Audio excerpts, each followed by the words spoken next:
Good evening, everyone. I'd like to welcome you to the Library Company of Philadelphia's 2026 Women's History Month Fireside Chat. We are so happy to share some time with you this evening. And my name is Amy Sopcich-Joseph. I am the director of the DeVita Tenenbaum Deutsch program in women's history here at the Library Company, and I'm also associate professor of history at Wilkes University.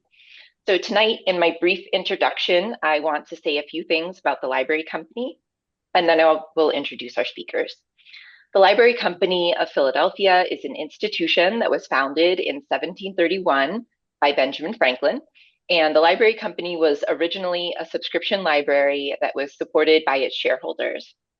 Today, the Library Company is an independent research library that concentrates on American society and culture from the 17th through the 19th centuries. Its extensive collections include rare books, manuscripts, broadside, ephemera, prints, photographs, and works of art. And our mission is to foster scholarship and to increase public understanding of American history before 1900. And one of the ways that we do that is through some of our academic programs. So our event tonight is generously sponsored by the DeVita Tenenbaum Deutsch program in women's history, which also funds fellowships and acquisitions to the collections. And it has been in existence for a little more than a decade at this point.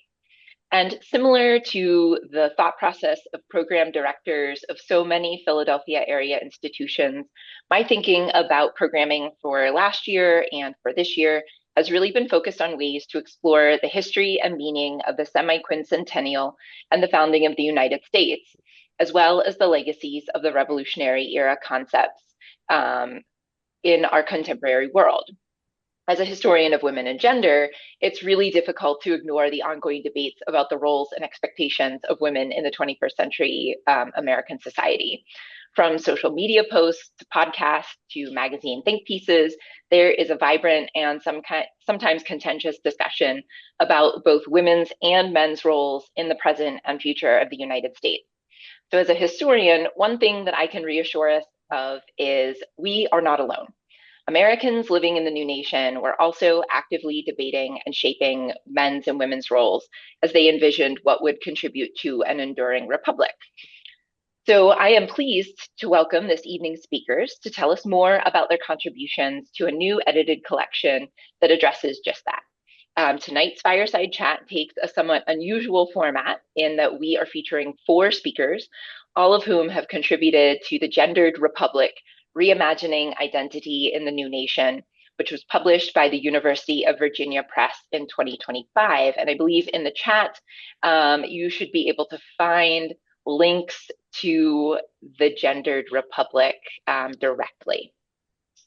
And so tonight I'm going to introduce all of our speakers here at the top, and you will meet them as the program unfolds. Craig Thompson Friend is professor of history and public history at North Carolina State University. He has co-authored a number of collections as well as published monographs. And his most recent book is Becoming Lunsford Lane, which I think you will be seeing a picture of momentarily. Lorri Glover is professor of history at St. Louis University. Her scholarship has examined a variety of topics related to the family and gender, and her most recent book is Eliza Lewis Pinckney, An Independent Woman in the Age of Revolution. Rachel Hove Cleves is professor of history at the University of Victoria, and her website describes her as a hungry historian and novelist. And we can see how that infuses her work through the title of her most recent book, Lustful Appetites, An Intimate History of Good Food and Wicked Sex. And Kenneth Marshall is professor of history at SUNY Oswego. He has published a number of articles on Black manhood and slavery, and the University of Rochester Press published his book, Manhood Enslaved Bondmen in 18th and early 19th Century New Jersey. So throughout this evening, you can submit questions through the question and answer option, which you should be able to find in the menu across the bottom of your screens. That's where we're going to be looking for our questions. So you can do that throughout the program, and we're going to stop and have a Q&A time towards the end of this evening. And so with that, I want to turn this over to Craig and Lorri to first tell us a little bit about like, where does this come from? Why? I mean, I already previewed a little bit about why I think that this is important, but this project clearly began at a slightly different moment.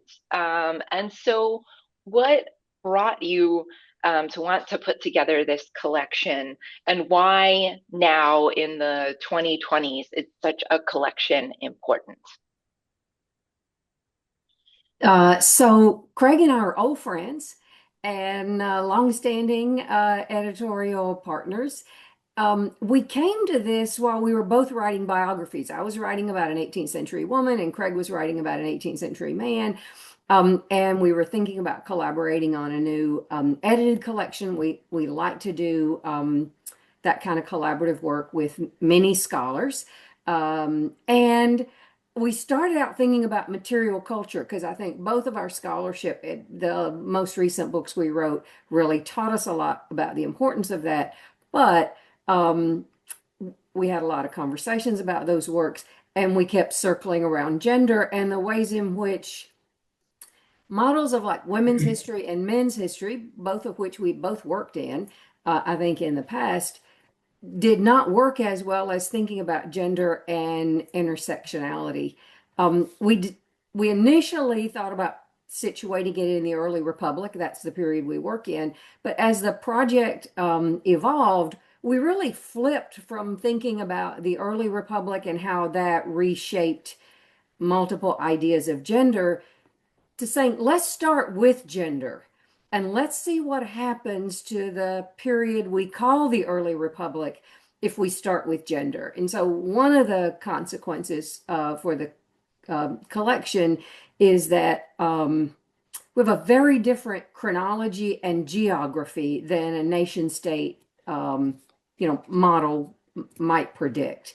The collection is not designed to be comprehensive. That couldn't possibly be a comprehensive approach, I think, um, but rather illustrative of the really rich range of works that are being done by historians who center gender. And so I guess later on, Kenneth and Rachel will give us two samples of the case studies that were done in the collection. So what did I forget, Craig? A lot. No.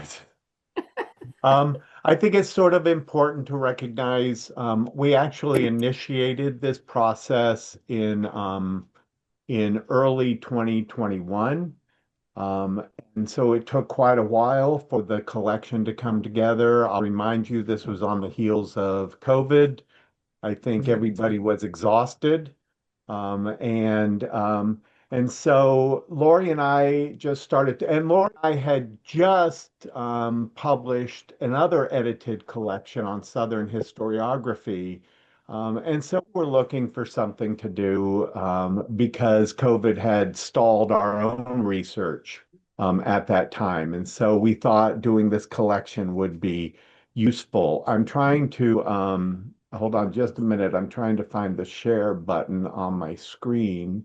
And so both of us were basically working on our own scholarship. And if any of you have had an opportunity to look at either of our books, you'll notice that we aren't writing about gender, but gender is critical to understanding what we're doing in the two biographies that we were each working on. Um, Lori's on Eliza Lucas Pinckney, a Southern lady during the Revolutionary and early Republic period, and mine on Lunsford Lane, an enslaved man of the 19th century who became an abolitionist.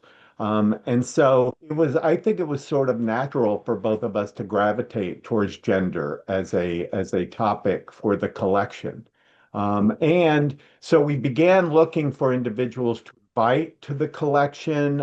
We went through conference programs from for over 3 years looking for individuals who have presented, and came upon a group of people, and I'll share the table of contents with you in a minute, but the two who have joined us this evening were doing their own scholarship.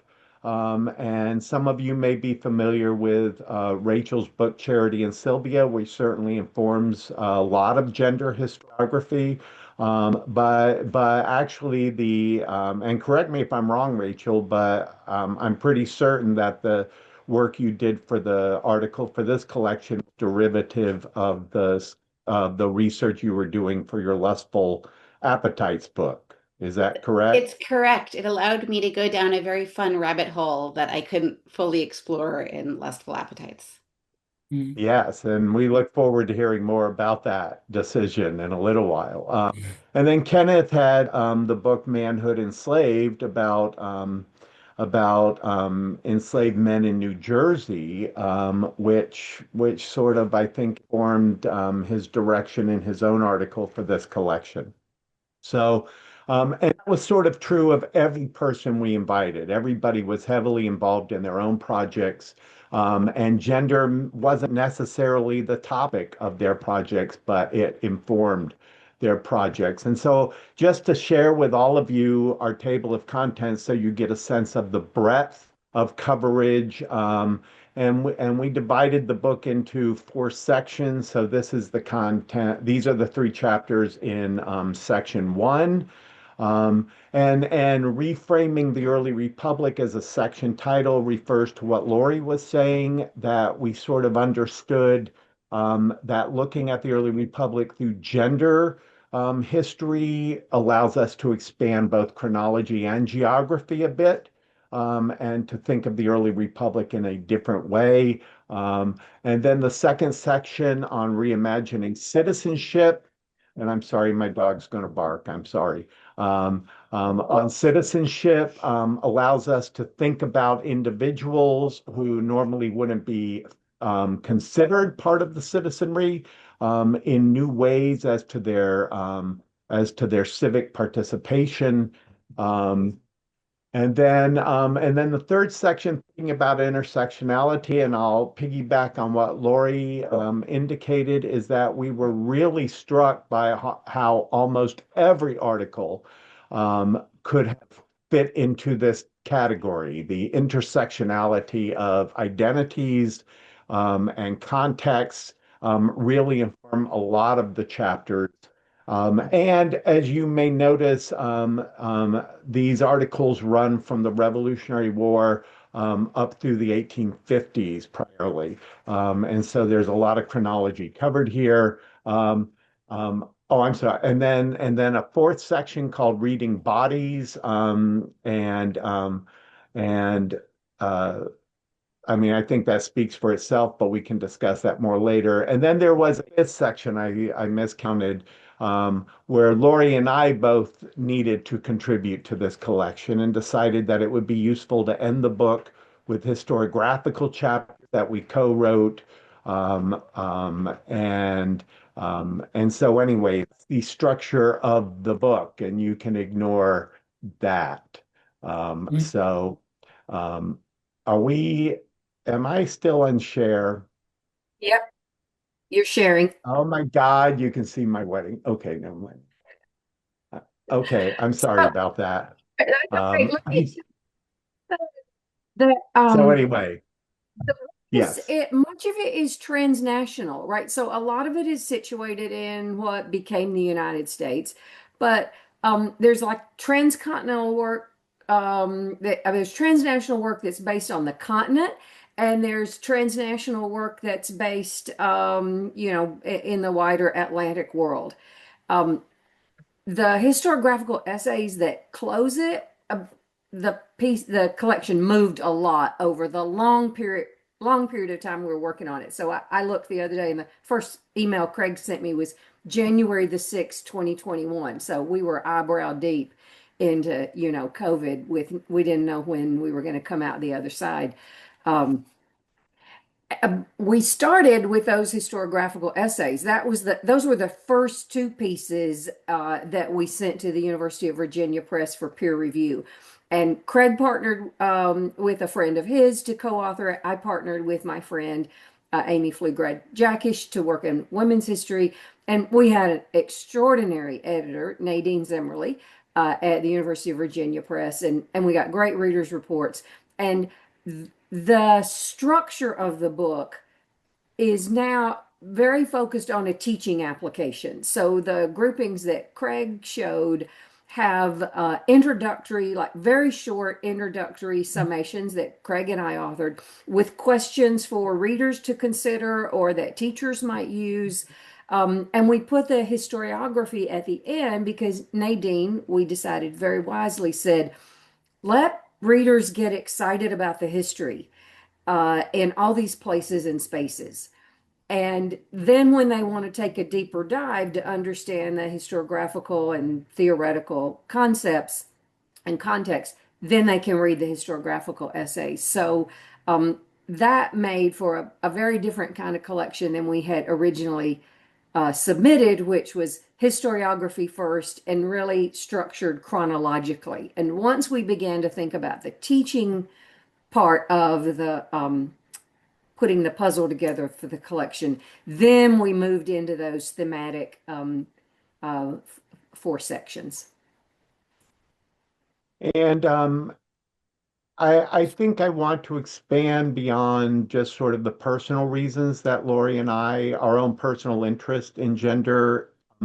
I think by the time the collection came together, it should be apparent to all of us, because the collection just came out in November, that that studying gender is crucial not only to understanding our past, but to continuing to expand our dialogue in the present. And I think politically it's become a rather hot and difficult topic, and the four of us may talk later about the challenges of doing it.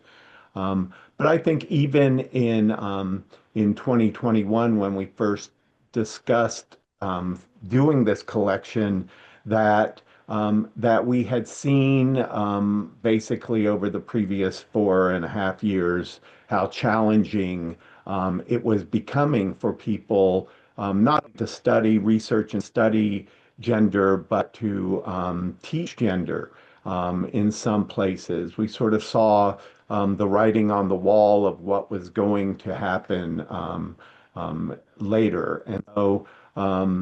And I will add that we had an interesting panel at Sheer this past summer where we were going to discuss this book, which eventually evolved into a conversation about just the stress and challenges that individuals now face in the academy in doing both research and teaching on topics of gender. And so it has become, so I think in some ways, I hope, and Lorri can speak for herself, that this collection sort of sparks individuals to not only learn about items in the past, but to think about how gender has framed much of American history and how it should force all of us to think about reframing the largely political narrative that we still allow to dominate the historiography. So, Yeah, I totally agree, Craig, and I think the significance of gender and race and gender and intersectionality in the present is why there is such tremendous pressure now to control those narratives in the past, right? So the people who are um, dismantling gender studies departments, for example, or African American studies or cultural studies departments and units are very mindful of the interconnections between past and present. When Amy and I were working on our historiographical essay, one of the points we made in there was that we start out with women's history and that the fields evolve, the field evolved. There's still people doing women's history, of course, but gender history became more influential, I think. And many units changed their names from women's studies to women's gender and sometimes women's gender and sexuality studies. And so, we were thinking about that when we, first wrote this in 2022. And now, there are a growing number of places where it's not only a challenge to teach, but it's a challenge to persist in the unit in which people were hired in higher educational institutions. So I think it's very important. Mm. So, and I want to raise one point about the collection that I think Lorri and I were both disappointed with, is that we were strongly challenged in finding contributors to the collection who weren't doing the binary, who weren't doing masculine and feminine, but were engaged in scholarship on transgenderism. We really struggled to find, and ultimately we were unsuccessful in finding anyone to contribute in that way. It doesn't mean we ignore it. It pops up in the historiography, but in some ways we were disappointed by that failure, and we recognize that gap in the collection. Still, I'm extremely proud of the book, and I think it's a very strong contribution to gender history. So, I like that saying, no problem comes without a gift in its hand. And as you were talking about that problem, the other problem we had was COVID, right? And the fatigue that people had and the overworking and the just all the challenges that we all live through that we're not out of yet, I think. I mean, I think as teachers and writers and researchers, we're still dealing, like we're in the middle of that yet still. Um, and so it was slower, but the authors were committed to sharing their research. They were generous in their time. Nadine was committed to it, from the get-go with the University of Virginia Press. And we persevered. And I think the structure of it, I think the writing of individual essays and the overall structure is better for a slower pace than we had anticipated. And I'm sure that authors had imagined that would be from the time we first wrote people, what, Craig, in the early summer of 21, Mm. and it came out in the fall of 25. Mm. Long so time. enough about the nuts and bolts of what Lorri and I did. I suspect most of you in the audience are interested more in actual gender history, talking about history. And so we will turn this over to Kenneth and Rachel, and each of them is going to talk for a few minutes about the chapters they wrote and the content of it. And then Ray and I will engage some questions with them and we'll have a general conversation. So, did we decide who was going first? I think Rachel's going first. Okay. All right, let me share my pictures. So I'm Rachel Hope Cleves. I'm a professor of history at the University of Victoria in British Columbia, and I am speaking to you from the lands, traditional territories of the Lekwungen speaking peoples, the Sanghees and the WSÁNEĆ. And Lekwungen means a land for smoking salmon. Sorry, not salmon, herring, which I particularly appreciate because I come from a herring eating people. So it gives me a deep sense of connection to being here. So, my chapter for this collection is about the Fifth Avenue.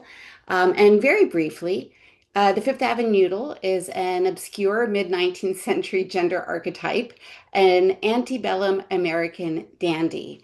And while the Avenue is obscure, and I suspect that none of you have heard of him before, I argue that this transitional archetype raises interesting questions about how, during a moment of profound socioeconomic change in the antebellum era, this profound socioeconomic change unleashed gender anxieties and new gender expressions. So briefly, as you can see, if you kind of scan through this first appearance of the Fifth Avenue in print in May of 1851, the Avenue was a wealthy young man who was marked by being very fussy about his dress, who was very attractive. And he was sexually ambiguous. He was seen as attractive to unserious young women because he shared with them an interest in dress and in the sort of ornamental arts of life. So he was sort of seen as a bit of a sexual threat to women, possibly rakish, a womanizer, while at the same time his excessive femininity also marked him as a potentially sexually interested in men. So as a figure who transgressed in terms of same-sex sexuality. The term is a construction. It's a portmanteau of the words avenue and noodle. And so it refers to American flaneurs, as we might call them, who strolled Fifth Avenue in New York City. It comes out of New York City slang, which is in the 1840s and 1850s becoming like the originary point for slang in the United States because of the concentration of the publishing industry in New York and because of the vast expansion of the population of New York City at that time. So I argue in this chapter that the Fifth Avenue captured how the transformation of the economy, growing industrialization and urbanization prompted gender anxieties. In the pre-industrial economy, citizenship was rooted in a man's competence, his ownership of a property that was sufficient to support his company. But in this shift to an industrialized economy, there was a move away from the agricultural, from the productive. And the Fifth Avenue was a prototypical consumer. He wasn't a producer, he was a consumer. And his marking as a consumer, undermined assumptions of masculinity. His masculinity was defined not by what he produced, but by the things he purchased, like fine clothes, as well as his spending on things like fine food and urban entertainments like the music hall, pleasure gardens, and sex workers. So he was rooted in history. You might have a suspicion of where he comes from if you know your gender history. So the Fifth Avenue built on the archetype of the macaroni, an 18th century archetype. The macaroni was typically the scion of a wealthy, probably aristocratic British family who was sent to the continent on the grand tour for a sort of finishing, and while he was on the continent, developed a taste for continental luxuries like pasta or macaroni, and also possibly things like sodomy, which was seen as, suspiciously continental pleasure by Anglos. So the Avenue was an American version of the macaroni, but he wasn't an aristocrat. The concern about him was the degradation of the American male citizen into a fop. The Avenue also owed a debt to another British term of the mid-19th century, the noodle, which meant a fool, basically. And so there's a lot of efforts by Americans to reclaim the term noodle. And I promised Craig and Lorri and Kenneth and Amy that I was going to attempt to read a paragraph from my essay to see if I can tongue tie myself. So this just gives you a sense of how the term was used at the time. So one paragraph. In the mid-1840s, American humorists reclaimed the character of Yankee Noodle from Punch, establishing a magazine in New York called Yankee Doodle, with a column titled Politico-Editorial Noodles. The editors made puns about Yankee Doodle's noodles and joked about Yankee Doodles, who starting as Doodles Do became in a short time, and most particularly Doodles Did and Noodles Done. Building on this foundation, the portmanteau Avenoodle also mocked New Yorkers' habits of pronouncing the word avenue as avenue rather than as avenue. In some, Avenoodles represented a specifically New York variant of dandy who strolled the city's most wealthy and stylish thoroughfares, such as Fifth Avenue. I got another picture for you of the Avenoodle. Thank you. I did trip over some words. So the Avenoodle was this particularly New York City construction. He comes out of the same moment in time that gives us the word shyster and some other great New York City slang that is still with us, even if we have lost the Avenoodle. He was marked by his colorful and flowery and excessive clothing. All these things marked him as feminine, and you can see that in this representation of the mid 19th century American journalist Nathaniel Parker Willis, who originated the term, most likely. And you can see that in the tight fit of his waistcoat and the accentuation of his almost hourglass figure and his petite feet. And Willis both coined the term and was an exemplary Avenoodle and exemplified the sexual ambiguity of the archetype, as he was renowned both as a womanizer. He was once beaten up in the streets of New York by the Shakespearean actor Edwin Forrest, who was angry at him for seducing his wife. And at the same time, there were lots of rumors about his affairs with men. And in fact, you can find in his personal letters sexually allusive language to male friends, and perhaps he was bisexual. And so this is particularly notable. The clothing is particularly notable because here's another Avenoodle, Charles Astor Bristed, because at this exact moment in time, men and women's clothing is becoming, in fact, more binary as American men responding to anxieties about masculinity at the time are shifting from colorful clothing of the 18th century to dark clothes and more restrained cuts, while at this same moment, American women are wearing increasingly ornate clothing, especially with the rise of the sewing machine, which allowed for, all sorts of, and mass-produced textiles, which allowed for like the use of lots and lots of fabric and, ruffling and all of the rest. So the Avenoodle transgresses this binary. I will close because I was only allowed 10 minutes. I think I pushed it. I argue at the end that the Avenoodle disappears from our consciousness and memory around the 1870s, 1880s. And I think the reason for that is because of the emergence of more modern sexological categories and the origins of a binary sexual system. So we get the emergence of like the pansy and the fairy and queer archetypes, where effeminacy is more clearly marked as an indicator of gender inversion, which is a predictor and an equivalent to sexual inversion. So the sort of mushiness of the Avenoodle, who could be a threat to women or could be getting it on with men, makes less sense, I think, after the 1880s. And floweriness among men becomes associated with Oscar Wilde, right? And the rise of a new modern gay archetype, which is very much predicated on the sexual object choice. And I'm sure that has left you with questions, but I will stop there. Thank you so much for allowing me to indulge my questions about the Fifth Avenue. Thank you, Kenneth. So I have my presentation is a bit different. So again, I am Kenneth Marshall. I am a professor of history at SUNY Oswego in upstate New York. I am coming at you live from Rochester.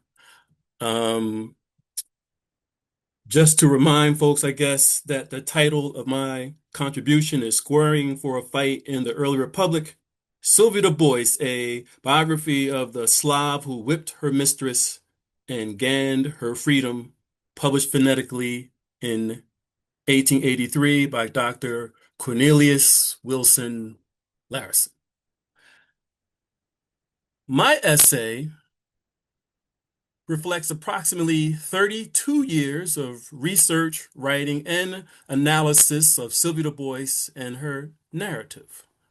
This journey began with my 1995 master's thesis on female slave resistance in New Jersey, when I started to think critically about the role of gender in the lives of enslaved and free Black women. In a sense, then, my essay contribution reflects how my thinking about Sylvia has evolved over time. As a rebel Black woman under slavery, as an unapologetic Black voice about the brutality of Northern Black life, as a means for exploring the hidden interior lives of enslaved Northern men unable to speak for themselves, as a means for understanding how Black mobility in this country has always been contested ground, and most recently, of course, as an intriguing example of how marginalized and unprotected Black women in America's early republic created citizenship for themselves.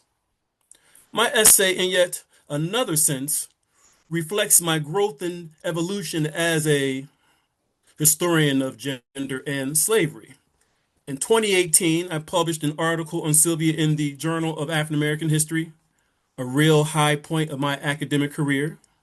In that piece, I argue that mobility, the domain of free white men, served as a means for Sylvia to claim agency over her life and body, that is, to exercise self possession. The ideal of self possession was believed to be beyond the grasp of Black people, enslaved and free.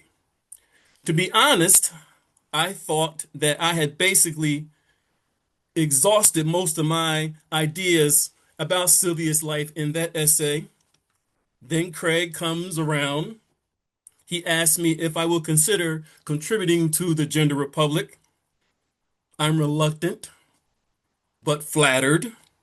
I tell him about my essay in the Journal of African American History, and in that Craig kind of voice, he replies, "Well, you can now write an essay for this project." I thought about it, I conceded, but with renewed hope. I could write about Sylvia as a non-citizen Black woman who creates an identity of citizenship despite herself. That's dope. This analysis would involve not only her mobility, but also her ideas about sex, sexuality that reinforced her mobility. I had never thought about Sylvia's sex life in any meaningful way prior to Craig and Lorri's invitation. This was completely new terrain for me. Yet by delving into Sylvia's sexuality, I was able to conceptualize her as an independent tavern owner who wielded masculine authority over her rowdy patrons or citizenry. That is, Sylvia, tall and robust and could fight, wielded masculine authority over her version of the early republic on New Jersey's Saraland Mountain. Clearly, as a young woman, Sylvia was sexually abused by her former enslaver, Minical Du Bois. With Craig and Lorri's invitation and encouragement, I challenged myself to really think about sex as contested ground in Black women's lives, not just from the standpoint of their vulnerability under slavery, but also as a means through which they cultivated citizenship. In my view, Sylvia understood sex as not only about pleasure, but also as a source of power. By power, I mean the ability to create phenomena that works in one's own interest, to borrow from Huey P. Newton. What were Sylvia's interests? To remain mobile, that is, to stay on the move and arrive on the public scene, to pick and choose her lovers, to keep that sensitive information private. She never revealed the paternity of her 6 children to biographer Cornelius Larison, to reject the abundant fertility of colonial America, to borrow from my late mentor, Professor Susan E. Klepp, and to run her grandfather's tavern as he did before his passing, with force. And all these things were inextricably connected to Sylvia's life as a sexually active woman, whereby she demonstrated self-possession, the mark of a citizen. That is, in her sex life, Sylvia demonstrated the Republican ideals of independence, restraint or self-control, and rationality. Lacking these ideals would have greatly compromised her independent mobility, travel, and tavern going, as well as her ability to rule over a rowdy citizenry and thereby provide for her family members who lived at the tavern. Thus, in these ideals, Sylvia had what? She had power. She utilized these ideals to create her version of citizenship in a racist, sexist, and patriarchal society. My essay on Sylvia Du Bois reveals that citizenship was not necessarily this linear or conservative notion based on property owning, shunning luxury, and political participation. It shows that citizenship was contested, it was fluid, it was imagined. In a sense, Sylvia serves as a reflection point for how Black women have always challenged, expanded, and even propagated the ideals of republicanism. That's it. Thank you so much. As the two of you were speaking, I don't know about you, Craig, but I was brought back to when we were like the joy we had in working on this collection because I was taking notes and like Rachel does this amazing work of like material culture and sexuality studies and print culture and gender analysis and region and tells us a story we didn't know anything about. And Kenneth takes a story we didn't know anything about and transforms how we might perceive the well-known tropes of the early republic: independence, property rights, citizenship, um, freedom. And so the some of the authors moved in on new things, and some moved us out and thinking more broadly about old things. And so I was just taken back a little bit in time to joyfulness. Um, does did your gender and your identity shape the work you did in gender and identity in 18th, 19th century America? That's for me or Yeah, that's for you for and Rachel. that's for me and Rachel. Or Craig, yeah. Yeah. Um, First, I want to apologize for my stumble. I was approaching Susan's name, who recently passed, and it caught me. So anyway, she was incredibly instrumental to my career. So I want to acknowledge that. And Two, there's no need to apologize for that. yeah, so So, yes, she was really incredible and special to me. But yes. to Lori's question, I kind of wrote out some notes here, I guess if I may. Um, well, how do I? All right, I have two responses here. So I think that being a male scholar who studies masculinity greatly enhances my ability to study enslaved and free Black women. Because all people, regardless of race, class, identity, sexual orientation, understand the utility of power, authority, and violence, right? Hallmarks of masculinity. Certainly, my profile as a cisgender straight Black male, I think I have that right, has enabled me to better understand why Sylvia had such great respect for these interconnected masculine ideals through which Minical Du Bois, quite frankly, right, abused her both physically and sexually. I understand why Sylvia, a marginalized Black woman endowed with size, strength, and fighting ability, pursued these masculine ideals with gusto as a freed woman. To my mind, and I think to Sylvia's mind, the inability to wield these ideals made one a victim, for which Sylvia had little or no respect. For that reason, she had great respect for her maternal grandfather, Harry Compton, whose tavern she actually takes over, right? Harry, through his force of will, again, he purchases his freedom and he became this popular and independent tavern owner. What is more, Harry possessed himself great physical strength. He could fight, he could dance, also hallmarks of masculinity.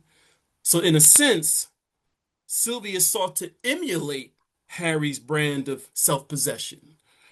Yet it was Menacle's abuse and constant travels as a respected grand juryman, as she called him, that laid the groundwork for how she identified herself. As a straight male scholar, then, I guess to summarize, I can conceptualize, or I have great appreciation for how Sylvia represented manhood in the shape of a woman, if that makes sense. Mm. Yes, absolutely. Rachel, what's your perspective on that issue? So I promised in the lead up to this webinar that I was going to be a troublesome subject and pick a bone with a question. And to my mind, the way I read the question was, what insight do I bring as a female scholar to studying male subjects? And I wanted to, kind of blow up the binary of that because, of course, um, I think we all contain elements of femininity, elements of masculinity. We are all complicated humans. But if anything, I don't relate at all to the femininity of my subjects um, in my essay on the Fifth Avenue Noodle. So, like, unlike Kenneth's experience, I think of being able to relate to like the ways in which masculinity are valued by Sylvia, right? Like the aspects of femininity which the Avenudos express, like attention to dress or like interest in dress, is like something I've always failed at as a woman. Like I try sometimes, but like it's not. I'm not very successfully feminine in that regard, and I wish I were better at it, but I'm not. And so so I don't think I you know I guess I just don't see myself as oppositional in sex and gender to my subjects. Like, I don't see myself as a woman writing about men necessarily. I see myself as operating within an often contradictory gender system in which categories like women and men, to quote Joan Scott, are both empty and overflowing simultaneously. And so I recognize in the antebellum era that gender and sex operate in that way in that time too, as they have in my own life, right? And I think that that is the importance of this collection and this project is to correct, any effort or the very strong reactionary wave we're facing right now that is trying to put forward a completely absurd, imaginary of the past as a time when men were men and knew they were men, women were women Mm. and knew they were women, and men and women were the opposites. Like, that's just not how I understand the past of gender from my deep immersion in the sources over, my whatever 30 years of doing this. Um, and if there's any point of connection I felt with my subjects, it had nothing to do with gender. It was the joy of getting to do some New York history. As I told you guys, I'm coming to you from Western Canada, but you might recognize from my accent that I don't originate in Western Canada. I originate in Brooklyn, and I left in, my early 20s to go to grad school on the West Coast. And so getting to immerse myself in like New York slang and New York history to write this essay was a joy because I got to like connect to my New Yorker self, who I don't think is, particularly gendered in any which way. Mm. Well, Rachel, And if that was can I say trouble, something again? I'm yeah, sorry. I was just going to say, Rachel, if that was trouble, then Mm. I think we can apply Mm. John Lewis's, Huh? uh, that's good trouble. Kenneth, Good what were you trouble. going to say? What was I going to say? Yes, I would say that in a sense, my research and thinking are rather linear, I would say. Um, but as I mentioned in my presentation, Sylvia pushed me, if you will, to think outside the box. Um, it's so I really think of gender, um, it's I think Rachel, I am guided by I am guided by my sources. I basically take my sources lead, right? I learn through my sources. But clearly I bring myself into the documents and Sylvia's ability to wield, again, authority in such a way was just stunning to me and very attractive. And yet, she was very much vulnerable as a slave, as a black person, and as a woman. And so I had to think of her in this kind of triangular way I never would have done had you guys, quite frankly, not invited me to write this essay. So in and so in so I'm not going to say that I kind of became Rachelish in my approach to Sylvia, but but I definitely had to think kind of beyond what I perceive or conceive as masculinity. And I really learned a great deal by sort of really listening to what her story says, most of which isn't even within her narrative. Larison, right? He has an agenda, right? He's very conservative, racist. He's not interested really in delving into certain, details about her life. And I actually found what I thought were clues, right, about her sexuality in all things in census records. Basically told me things I think about, right, her trying to control, right, again, her sexuality, which at one time belonged to this guy Larison. And the census records allow me to sort of think about her in part in a really different way. Um, So yeah, as scholars and as historians, we are, myself included, that we are pushed to sort of think beyond ourselves, no doubt. Mhm. Anything else, Rachel, about your chapter you want to discuss? Um, You don't have to. no. I'm I mean, following I'm up. happy to answer any question or, wind me up and I'll start talking.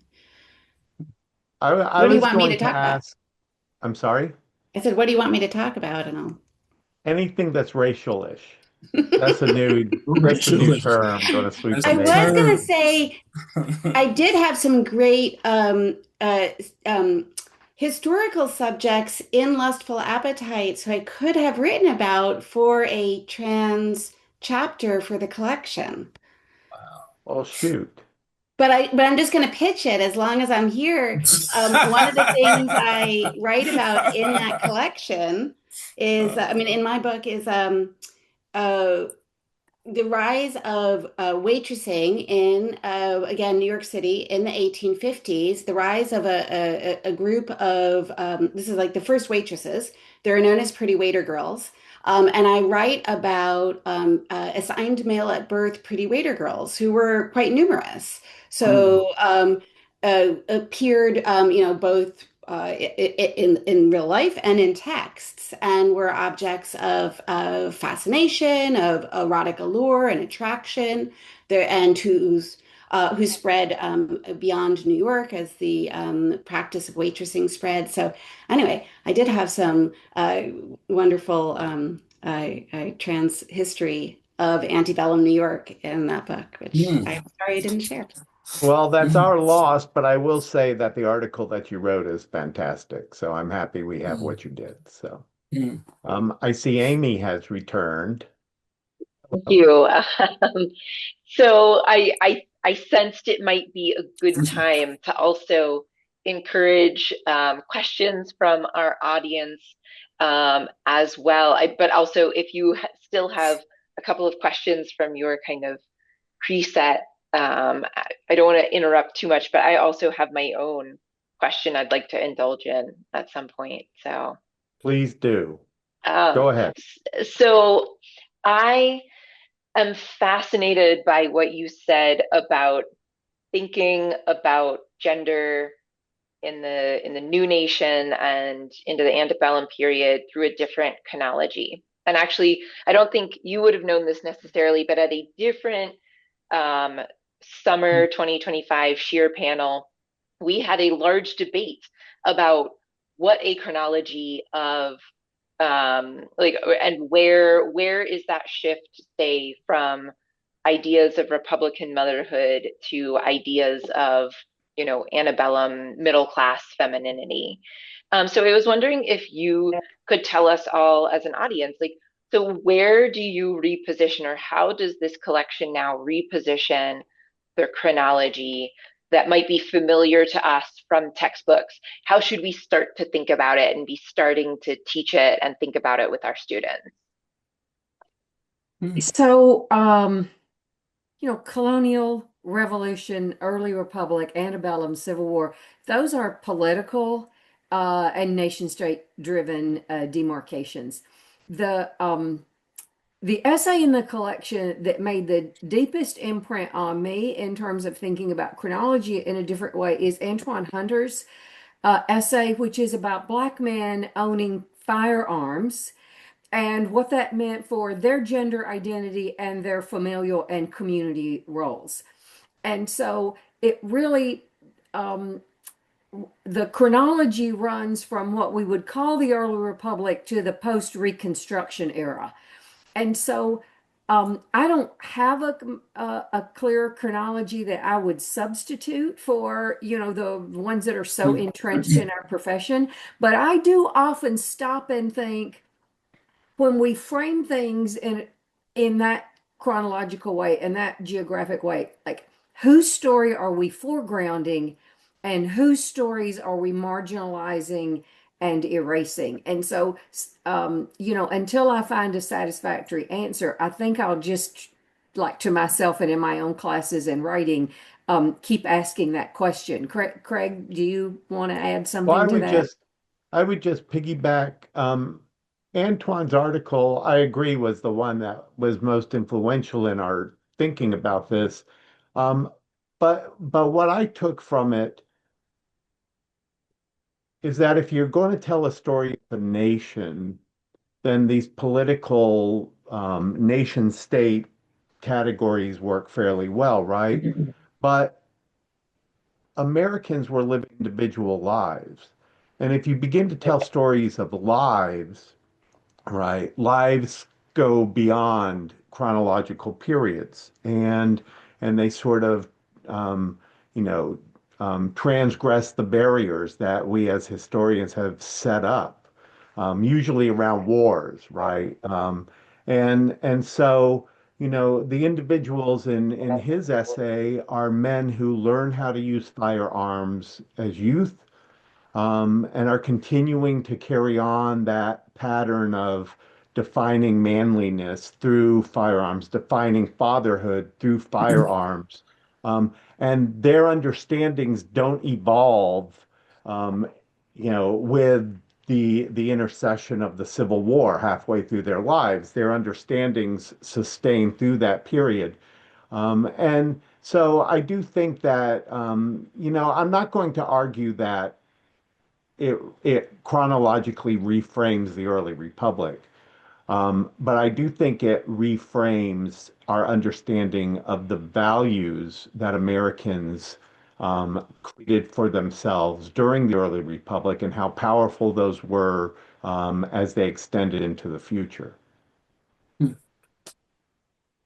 And that applied, well, maybe with equal force. And Ashley Moorehead wrote a piece about missionaries, like international, um, and the same, exactly the same kind of thing that Craig was saying about lives, applied to Moorehead's work as well. I think that makes a lot Thank of you. sense. And I think there's this need then to kind of rethink, as someone who's also teaching women's history right now and trying to figure out how exactly to give, useful chunks to the students to think about, who need something to help them organize the material right in their heads. Um, Falling back on those kind of national and political frameworks just doesn't really totally work. It's not really useful, but there seems to be an absence of something better at the moment. Mhm. So Can Rachel. I don't. can I jump in? Yeah, I was Yeah. gonna do another shout out to Kenneth's supervisor, who I didn't know had passed. to Susan Klepp's work and to revolutionary conceptions. Because when I'm teaching about women's history and gender history, I teach a class called Sex and Power, which is all about like the intersection of sex, gender, sexuality, and power. I draw on Susan's work to talk about how, like, I think for many American women, like the most significant transformational change is not like the political changes, like they don't get, vastly expanded political rights out of the American Mhm. Revolution. It is declining fertility, right? Like Mm. the Mm, massive transformation from having a life that is entirely bounded by pregnancy and parturition on 2-year cycles, right? Where you might Mm. have 12 children or die right Yeah. before, or suffer a grievous injury before, which didn't allow you to persist in childbirth, to being able to restrict your fertility and have some number of children, but have a life as an adult that extended beyond pregnancy and parturition. Like, as you know, as somebody who has gone through those experiences and who I think without the privilege of birth control, another thing under threat these days, would have ended up like a with 12 children like my ancestresses. I cannot imagine something more revolutionary and radical and Mm. transformational and a more important, periodization for women's lives. And of course, widely differentiated by race and class and region, right? Um, yep. so not applied equally to people, to all female-bodied people across time. So anyway, shout out to the wonderful scholarship of Susan Clapp. Amen. Mm. And I think that just drives home how complex women's history or gender history is, right? That there's not just one group that we're ever really talking about. There's so many kind of layers Mhm. to that. So thank you for helping me think about that. It's something I'm constantly on my mind.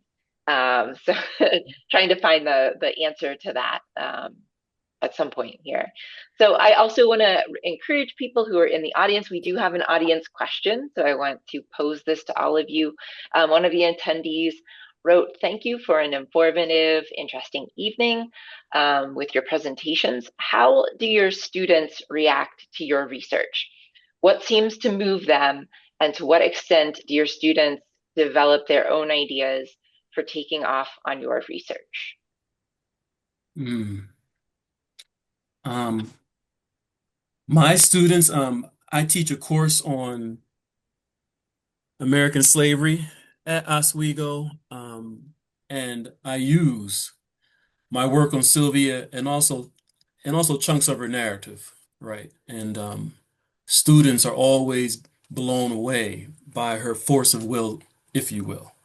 That I think that one young man one time, I think that he described Sylvia as gangster. That's how he put it because he couldn't believe that.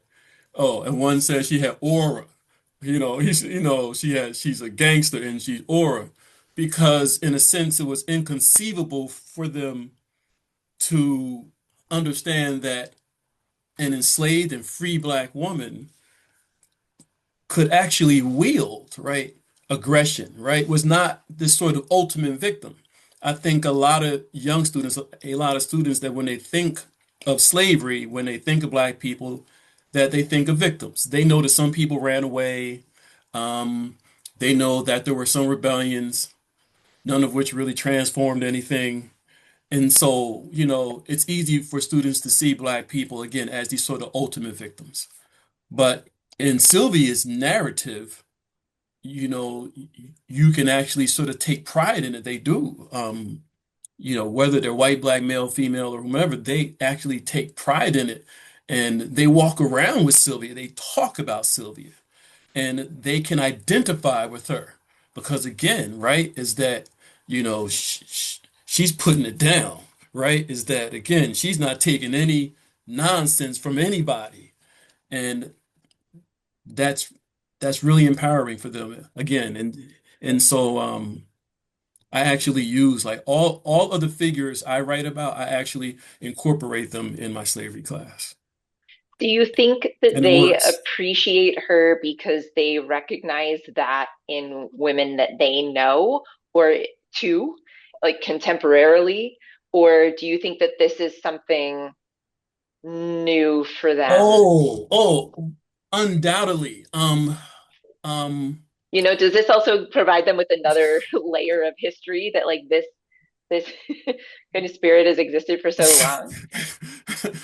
it's like the point of reference in terms of strong black women say is Nicki Minaj, right?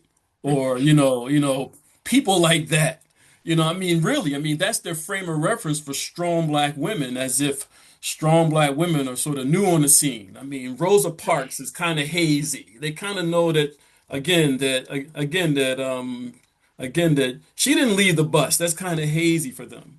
And which means that the slavery thing is even more hazy, right?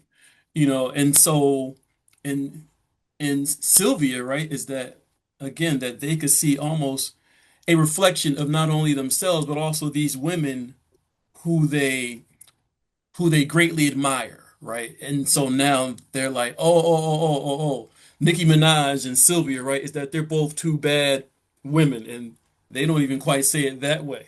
And it's very interesting the way that students, at least in my classes, um, tend to associate their heroes, if you will, with mine. And it makes for really wonderful conversation. It really does. Excellent. If I could just Rachel or add Lori or Greg? to that, we're coming up on 250, and the national heritage myth is so tidy, and that's distancing. And so I think generally when students meet real people in the past, and real people dealing with struggles and challenges and successes and just like all of humanity, I think they spark to that, um, Mm, because it seems more connectable Mhm.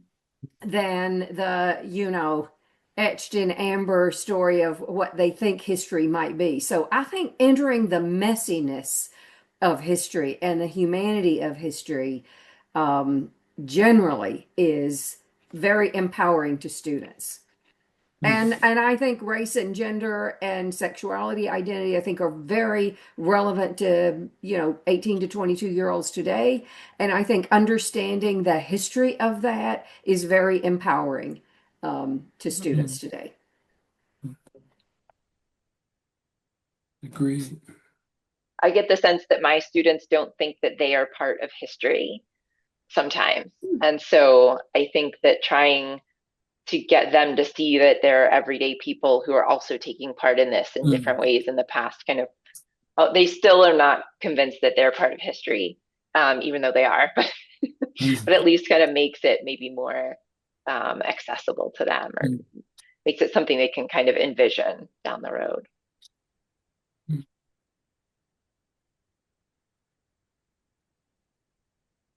Rachel or Craig, did you want to add anything to that, bringing your research to the classroom? Rachel.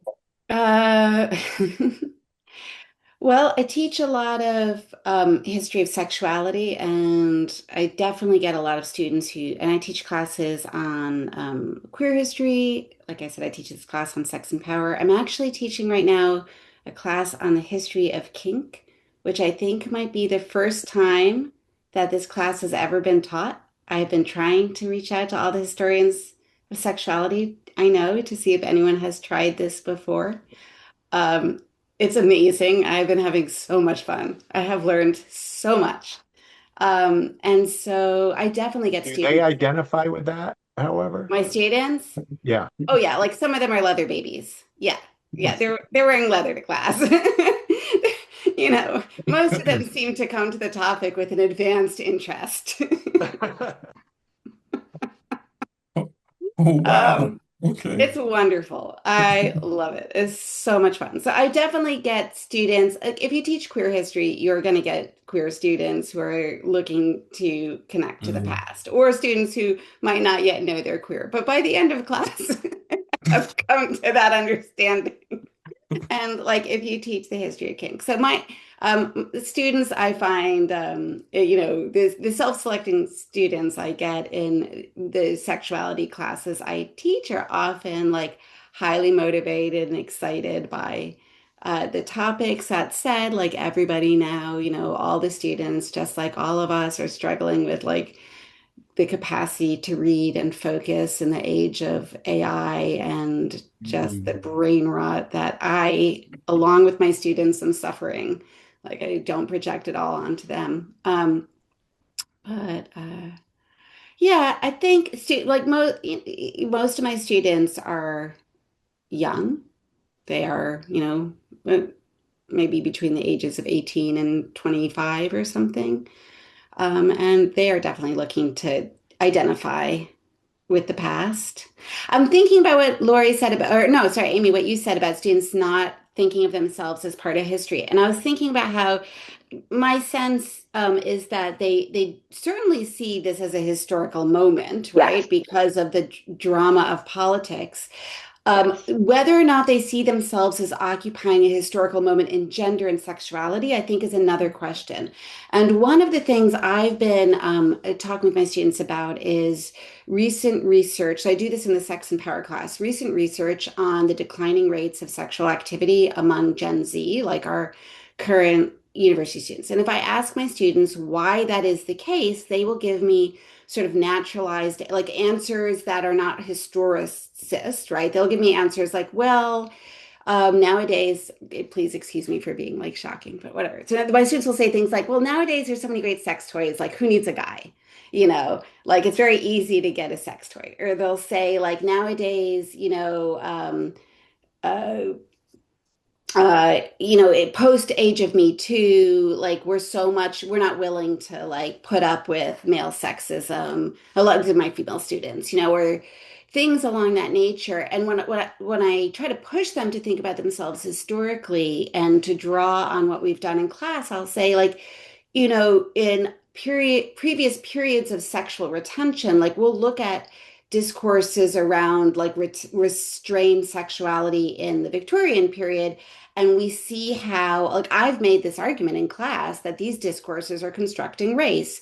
These discourses are constructing gender. These discourses are constructing class, right? But that by creating this idea of like female chastity, like, American society creates racial and sexual hierarchies that position women of color as like sexually accessible, right? In ways that construct hierarchy. Like it's the whole point of the class, right? Like how gender and sexuality construct power. And so I push my students and I say, do you think that like people in the future are going to look back at this emergent culture of sexual retention in the early 21st century and see ways in which it like is constructing hierarchies in the present? And then they're like, that's the stumper where they're like, what? Yeah. But I'm just doing this because it's natural. And I'm like, or maybe it's historical. I, No, I that's, go ahead. I similarly, when I teach U.S. history, the first half of it up through Reconstruction, and I also teach a course on history of American popular culture. And in both of those classes, and in all of my classes, I'm always trying to provide them opportunity to relate what we learn about trends or patterns in the past to their current lives. Yeah. And so, for example, I have incorporated some discussion of my biographical subject, Lunsford Lane, into my early U.S. history. And what we talk about is his his ideas about accumulating debt and not having any problem with it. And then we explore where those ideas came from, that he actually interacted with both wealthy enslavers, but also free black men who were accumulating just a lot of debt. And they die with tremendous debt, and then it always burdens the widow, right, who has to make the difficult choices of how to retain the house to live in, and so selling all sorts of property, right? Um, and we talk about these patterns of debt that were very much markers of masculinity in the antebellum period and earlier, But today we frown upon debt, and most students have more debt that they can manage. And so they can identify with this issue, and we talk about how it shapes their own identities as men and women today. Um, or in the pop culture class, my students are always shocked when we talk about the alien movies and the sort of the heavy feminist sexual imagery in those movies, and what it's, and get them to think about what they're actually consuming when they watch a movie, that it's not just a story, and that they're consuming ideas about, in this case, the scariness of 1970s, 80s feminism to some men, right? And so and so getting them to then identify with that, and getting them to think about current movies or television shows that project some idea like that. And so I'm always trying to get them to relate content to to their own lives. Yep. So yeah. I think helping them to make those connections. I mean, that's the whole point, right? And then ruining movies for them forever, Well, perhaps. that's where I'm a troublemaker. I try Yeah. to ruin everything for Yeah. Well, I want to thank all of you for being here this evening, both our attendees this evening and our four panelists. It was really great to hear about a little bit of like glimpses of the gendered republic, right? There's so much more beyond this, so many more essays to explore. For those of you who are here, if you want to learn more, there is a link in the chat here, so you can link directly to that. So thank you so much for everyone joining us tonight. And please keep an eye on your email if you're on the library company email list for our next fireside chat, which will take place in April. Thanks for joining us for Women's History Month, and have a Thank good you. night. Good night. Thank you for Thank inviting you. us. Good night. Thank you.